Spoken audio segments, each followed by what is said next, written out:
Deus sabe de todas as coisas. Vamos abrir aí então, irmãos, nossas Bíblias, em Gálatas capítulo 3, verso 11, esse versículo tão significativo da Escritura, tão significativo para a reforma protestante, né? E vamos meditar um pouco nele hoje. E é evidente que pela lei ninguém será justificado diante de Deus, porque o justo viverá da fé, né?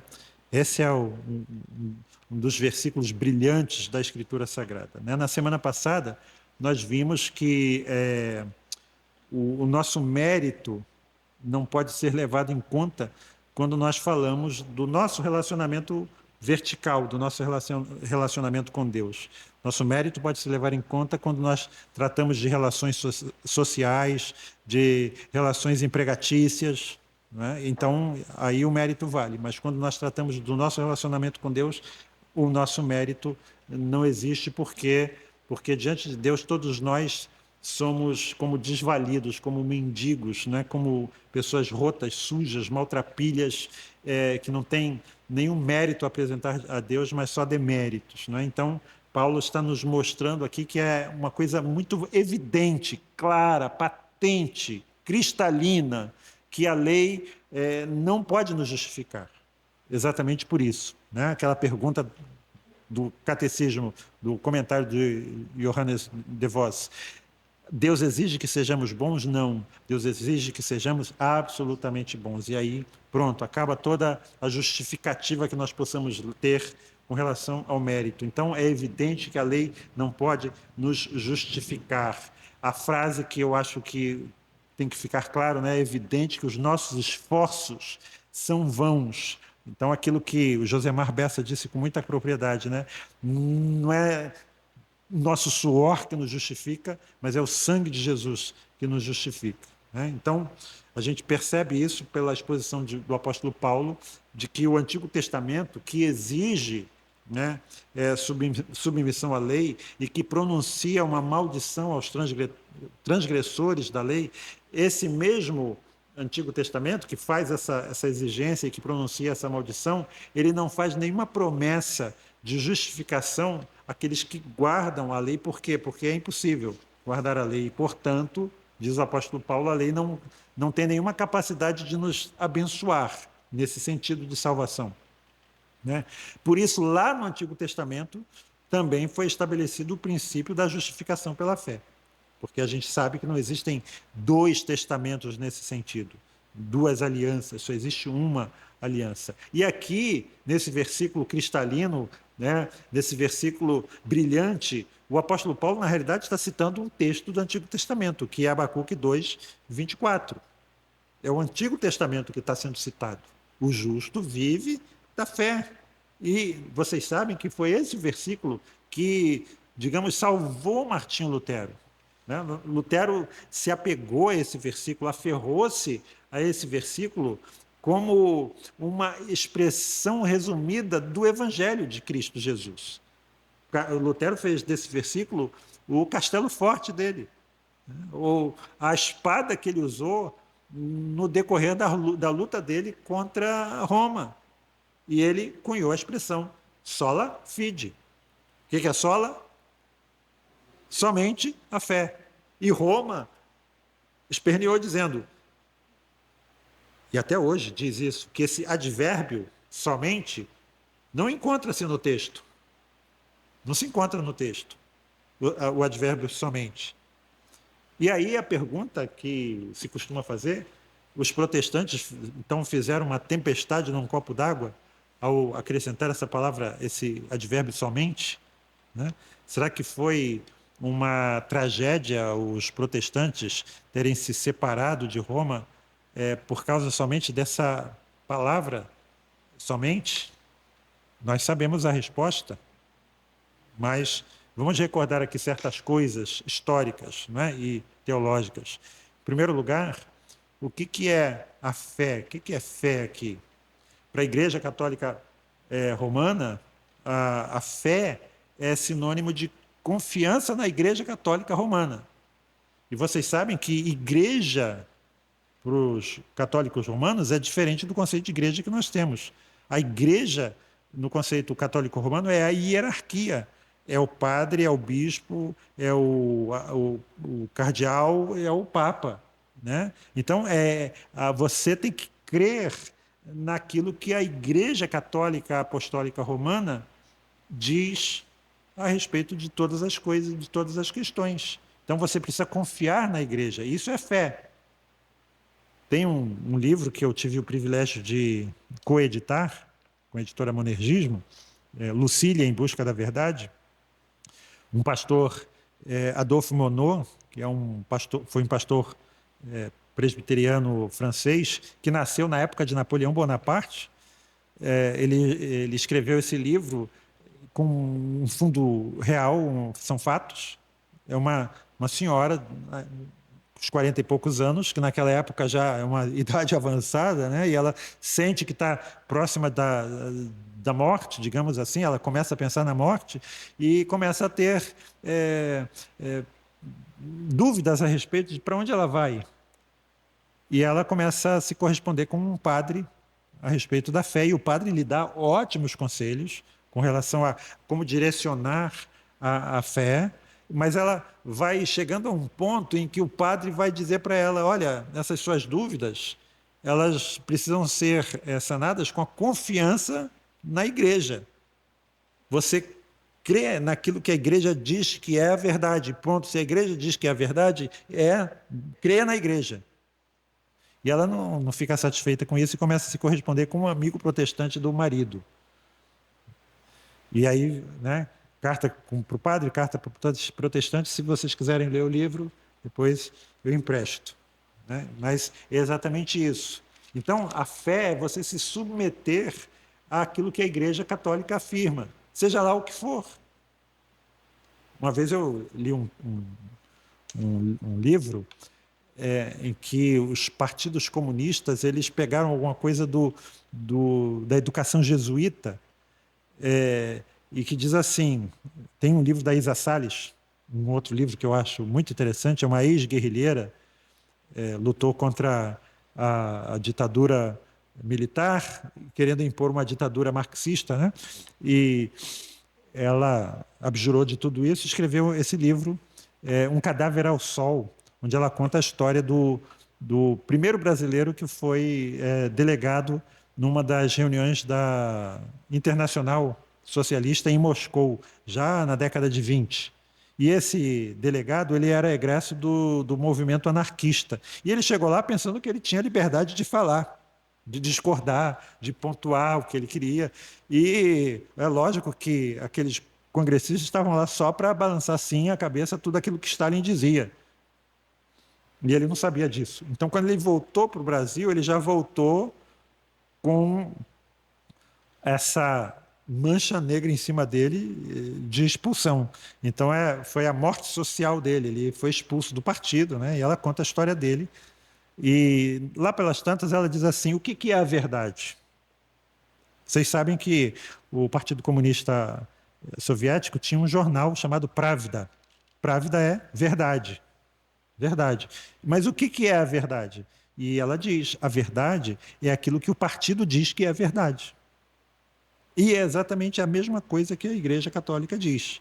Então, às vezes na educação jesuíta, diziam, por exemplo, sei lá, esse pedaço de madeira é uma árvore, vai regar esse pedaço de pedra, essa coluna de pedra é uma árvore, vai regar. E o noviço tinha que ir lá e regar.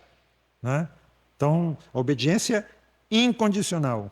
A verdade é aquilo que o partido diz que é verdade. Se o partido diz que essa capa aqui é branca, então essa capa passa a ser branca. Não é?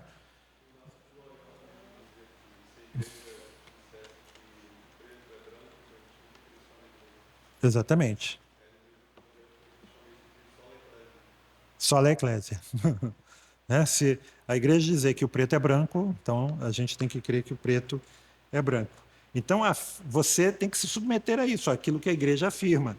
Então a fé, no caso da definição católica, é esse ato de confiança no ensino da igreja. Você não precisa compreender, você precisa se submeter e obedecer ao que a igreja está falando. E assim você será salvo. Se você fizer isso, você será salvo. Temos também a definição de fé daquelas pessoas espiritualizadas, mas não religiosas, mas não membros de igrejas institucionais como a maioria das pessoas se define hoje em dia. E essa fé dessas pessoas é basicamente um sinônimo de otimismo, né? É o sentimento de que as coisas podem melhorar se você tiver uma visão positiva das coisas. As coisas estão indo mal, então tenha fé. É a fé na fé. Não desanime. Né? Tem essa atitude de confiança, de coragem. Então, se você tiver essa atitude, tudo vai, no final vai dar tudo certo para você. Né? Vai dar tudo certo. Vai dar tudo certo. Né? Então, nenhum desses dois conceitos é a fé no sentido bíblico. Então, qual é a fé no sentido bíblico? É interessante, irmãos, que o Novo Testamento, quando se refere à fé, usa uma expressão idiomática que nunca aparece no grego clássico, só aparece no grego do Novo Testamento.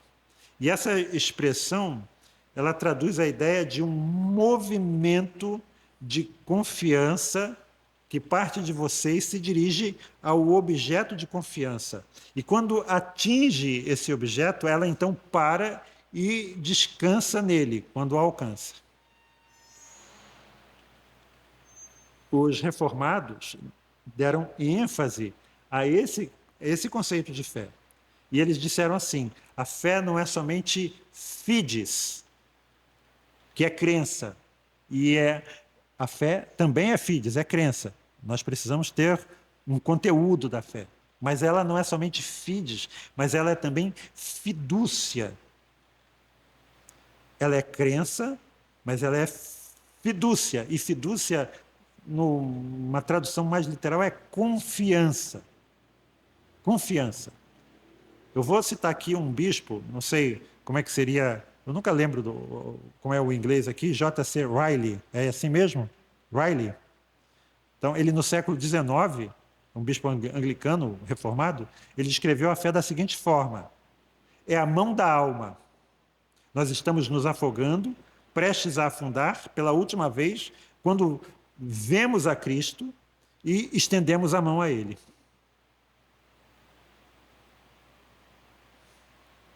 Lembrei aqui de uma piadinha, vai ser gravado, né? Não tem jeito, mas eu acho que é interessante essa piadinha do judeu, né?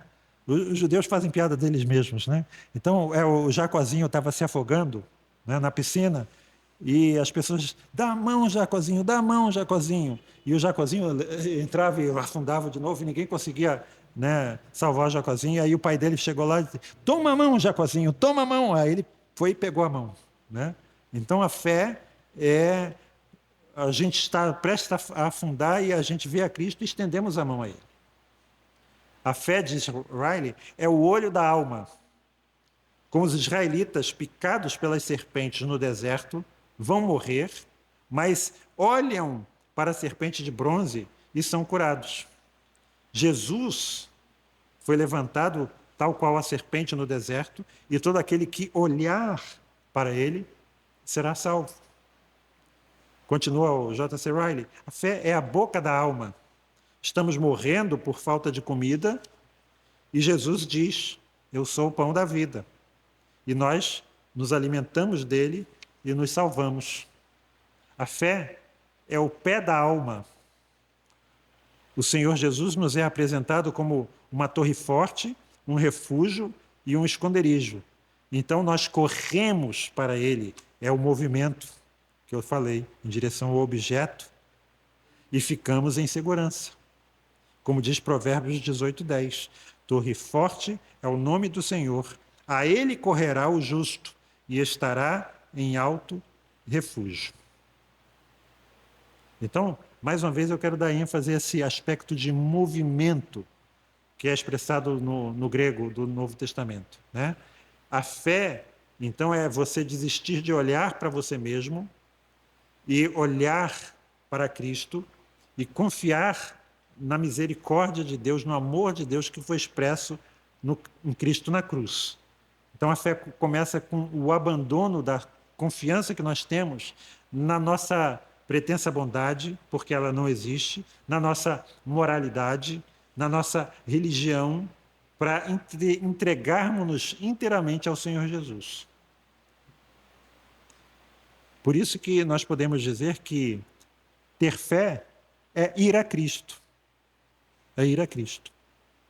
Então, imagina você tem os horários dos trens todos numa estação, mas você precisa comprar o bilhete, entrar e pegar o trem.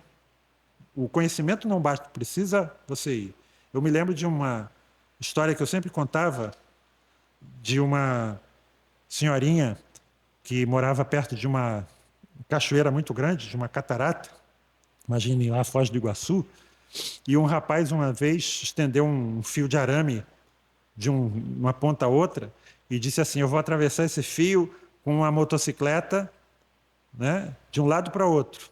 E as pessoas disseram: está doido, vai cair. E ela dizia assim: não, eu conheço esse rapaz, ele vai conseguir. E ele, de fato, conseguiu. Atravessou de um lado para o outro. E aí ele disse: agora eu vou voltar sem as mãos. Aí ele disse: não, aí sem as mãos não dá. Ela disse: não, mas eu conheço ele vai conseguir. E ele, de fato, conseguiu. Aí ele disse: agora, pela terceira vez, eu vou voltar mais uma vez, sem as mãos e carregando alguém na garupa. Aí as pessoas disseram: não, agora é demais, você é bom, a gente viu que você é bom, mas uma pessoa na garupa pode desestabilizar tudo. E a senhorinha disse: não, eu sei que ele vai conseguir.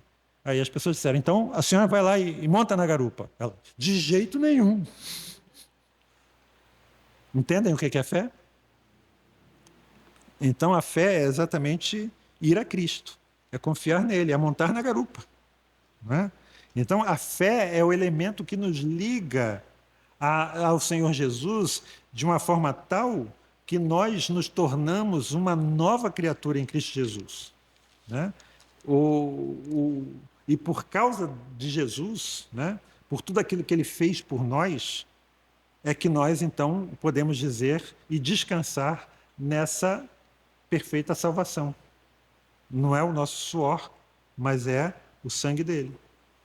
O apóstolo Paulo, em Romanos 8, um dos grandes textos da Bíblia também, né, ele faz uma lista de tudo aquilo que nós obtemos quando nós estamos em Cristo Jesus. Nenhuma condenação, filiação, vou falar sobre isso no domingo, herança, ressurreição, glória, consolo do Espírito Santo, segurança eterna, o amor especial de Deus. Então, aqui nós temos, então, aquilo que a fé verdadeira obtém para nós e garante para nós. Será que Lutero estava fazendo uma tempestade em copo d'água? Né? O que eu preciso fazer para ser salvo? Eis aí, irmãos, o mínimo, como é que a gente pode dizer? O essencial, o mínimo essencial. O que eu preciso fazer para ser salvo? Qual é a resposta? Crer no Senhor Jesus e serás salvo. Eis aí a resposta. Lembram o que os testemunhos de Jeová dizem? O que eu preciso para ser salvo, fazer para ser salvo? Você precisa pertencer à organização dos testemunhas de Jeová para ser salvo. Mas a Bíblia diz o quê? Crer no Senhor Jesus. O que os católicos dizem? Você precisa pertencer à Igreja Católica. Mas o que a Bíblia diz? Crer no Senhor Jesus. Mais uma vez, é evidente que pela lei nós não seremos justificados pela fé diante de Deus, e é evidente, a gente pode dizer também, né, que o justo viverá da fé. A mesma palavra que é evidente no verso 11, que pela lei ninguém será justificado, pode ser replicada aqui também. É evidente que o justo viverá da fé. Eis aí, irmãos, mais uma vez, né, um dos textos áureos, simples, cristalinos da Escritura Sagrada. O ponto, digamos assim, que é a rocha angular da nossa fé. Na semana que vem nós vamos considerar essa grande declaração de Paulo também, né, do sofrimento vicário do Senhor Jesus, que se encontra aqui no verso 13. Cristo nos resgatou da maldição da lei, fazendo-se maldição por nós. Que Deus possa nos abençoar. E como disse Spurgeon uma certa vez, é muito bom que, de vez em quando, já eu, antigo na fé, ouça de uma outra pessoa o Evangelho de Jesus Cristo, como ele pode ser pregado para as crianças. É tão bom, né? Conta a minha velha história, mais uma vez. Meu coração se alegra, meu espírito se renova. Que a gente possa se alegrar e se renovar mais uma vez com a simplicidade do Evangelho de nosso Senhor Jesus Cristo. Que Deus nos abençoe, irmãos. Pai Celeste, muito obrigado, Senhor, porque podemos ter essa plena confiança.